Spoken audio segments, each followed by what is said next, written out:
자, 그럼 이제 우리 이어가지고 11페이지 두 번째 스타필로코커스 보실 차례죠. 자, 스타필로코커스는 아까도 말씀드렸듯이 코커스 붙어 있으니까 구균이고요. 대다수의 구균처럼 그럼 양성의 포자를 형성하지 않는 구균입니다. 이 스타필로코커스 통성 혐기성이에요. 이게 대표적인 식중독균과 관련이 있어요. 그래서 두 번째 식중독과 관련 있는 대표적인 균이 바로 포도상 구균입니다. 황색 포도상 구균. 좀 더 제각을 하자면 황색 포도상 구균이 대표적인 스타필로코커스 균 속에 해당이 돼요. 자, 그 다음에 세 번째 뭐 나오냐면 슈도모나스 나오죠. 그럼 슈도모나스 아까도 했듯이 이 슈도모나스와 관련된 것들도 좀 보셔야 되는데, 슈도모나스는 기본적인 그람 음성의 호기성 간균에 해당이 돼요. 여러분 그람 음성균들은 포자를 만들지 않죠. 그 다음에 수용성 형광색소들을 생성을 해요. 그래서 우유의 색깔 변폐들하고도 좀 관련이 있습니다.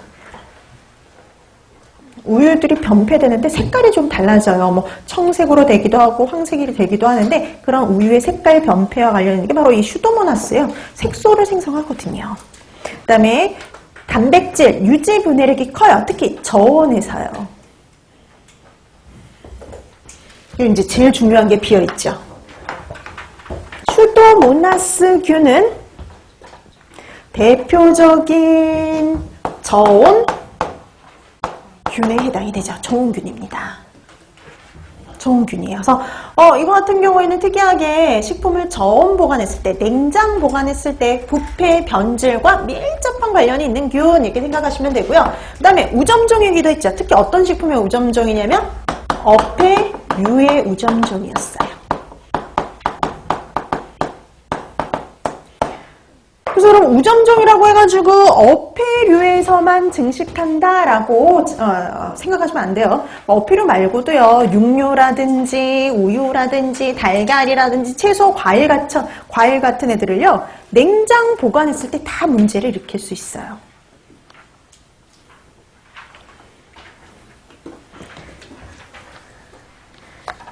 자, 그래서 슈도모나스는 대표적인 저온에서 식품을 부패시키는 저온균이었고요. 어패류의 우점종이기도 합니다.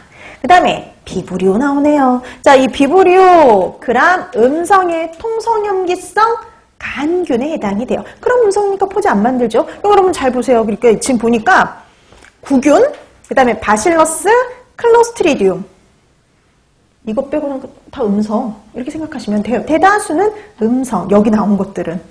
자, 그러면 비브리오도 대표적인 그람 음성의 포자를 만들지 않는 간균이고요. 근데 얘는 좀 특이하게 비브리오 붙은 균들은 어떤 균들이 많으냐면 호염균들이 많아요. 자, 그래서 두 번째 채울 거 호염균입니다. 호염균. 호자가 좋아할 호자잖아요. 그러면 뭘 좋아한대요, 이번에는? 네, 소금, 염을 좋아하는 균, 이렇게 생각하시면 돼요. 염을 좋아하는 균이에요. 소금을 좋아하는 균. 그래서 생육을 위해서 반드시 염을 필요로 하는 균들이에요. 그럼 염이 없는 환경에서는 발육이 안 됩니다. 생육이 힘들어져요. 자, 이런 호염균들은 특히 어디에서 존재할까요? 바다. 그래서 보통 호염균들이 해수균들이에요. 이 호염균은 이제 우리가 배울 거에 대표적인 애들이 있어요. 장염, 비브리오. 그쵸. 이 장염 비브리오가 대표적인 호염균입니다. 그 외에도 비브리오 폐혈증균.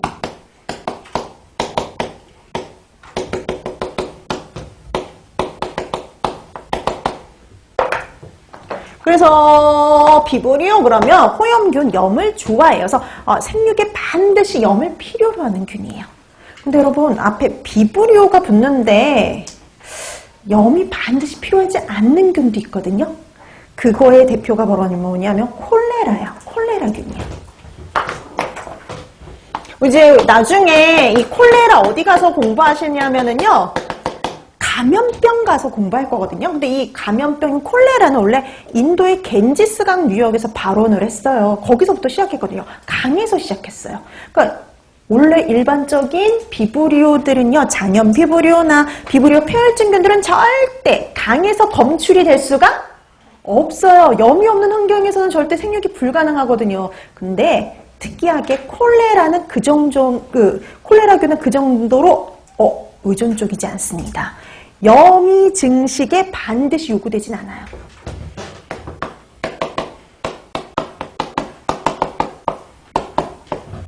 요구되지 않아요. 그래서 민물에서도 관련이 되는 거예요. 그러니까 염 있는 환경 좋아해요. 그럼 그 콜레라균도 염 있는 환경에서 잘 생육을 합니다. 근데 염이 없는 환경에서도 생육이 가능한 게 다른 점이에요. 그러니까 덜 의존적이죠. 그리고 얘는 완벽한 호염균이라고 얘기는 할 수가 없어요. 자, 이런 것들이 바로 비브리오의 대표적인 균들입니다. 근데 일반적으로 비브리오는 호염균들이다라고 보시면 돼요. 자, 그 다음에 마이크로코커스 나오네요. 이번에도 코커스죠. 코커스 붙어있으니까 이건 뭐냐면 구균. 근데 여러분 구균들은 그럼 양성이죠. 포즈 안 만들고요. 자, 근데 얘는 호기성이에요. 여러분 호기성이 붙는 애들은 주로 식품이 어디에서 잘 번식을 할까요? 표면에서. 그쵸? 자, 그래서 이 마이크로코커스도요, 표면에서 문제를 일으켜요. 그 다음에 여러분 이 마이크로코커스는요, 단백질 분해력이 뛰어나요. 그러면 주로 어디에서 문제가 되냐면 육류 제품. 육류 제품의 표면에서 번식을 해서 변색을 시키거나 점질물을 만들어내는 대표적인 균입니다. 그래서 여러분 이게 소시지 같은 거 오래 보관하다 보면요, 소시지 표면에 이렇게 물방울처럼 이렇게 점질물이 생기는 게 있거든요. 그런 게 바로 마이크로코커스 균 때문에 그래요. 그래서 소시지 표면에 물방울 모양의 점질물을 만드는 대표적인 원균이에요.